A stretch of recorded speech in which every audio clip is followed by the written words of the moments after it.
తీసుకుంటున్నారు కదా జాగ్రత్తలు. గత స్మృతులను నెమరు వేసుకొని అలాంటి ఇబ్బందులు ప్రజలకు కలగకుండా ఈరోజు మా గౌరవ ఉన్నతాధికారుల ఆదేశం మేరకు ప్రాపర్ గా బందోబస్తును ఏర్పాటు చేయడం జరిగింది. పబ్లిక్ చూసే వాళ్ళకు వ్యూవర్స్ కు ఫెసిలిటేట్ చేయడం జరిగింది. కానీ మీరు గతంలో చెప్పినట్టే చిన్న పిల్లల్ని సినిమా బెనిఫిట్స్ వాళ్ళకి వాటికి తీసుకుని రావద్దని చాలా సార్లు చెప్పినా కానీ అలానే చాలా మంది పిల్లలతో కూడా వచ్చేస్తున్నారు. మేము పేరెంట్స్ కు మా రిక్వెస్ట్ మేము ఆల్రెడీ చెప్పాము. అది parents they will take care. Okay, thank you.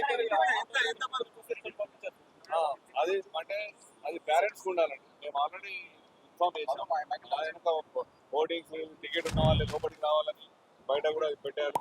Crowd control చేయడానికి అన్ని విధాలా మనం పరిపూర్ణమైన చర్యలు తీసుకొని ఈరోజు మీరే చూస్తున్నారు ఎలా క్రౌడ్ కంట్రోల్ ఏ విధంగా జరిగింది, ఫెసిలిటేషన్ ఏ విధంగా జరిగింది.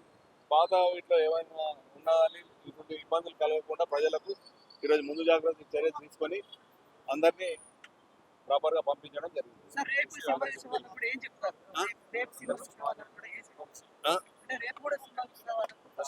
ప్రశాంతంగా రావాలి, సినిమా చూసుకోవాలి, వెళ్ళాలి.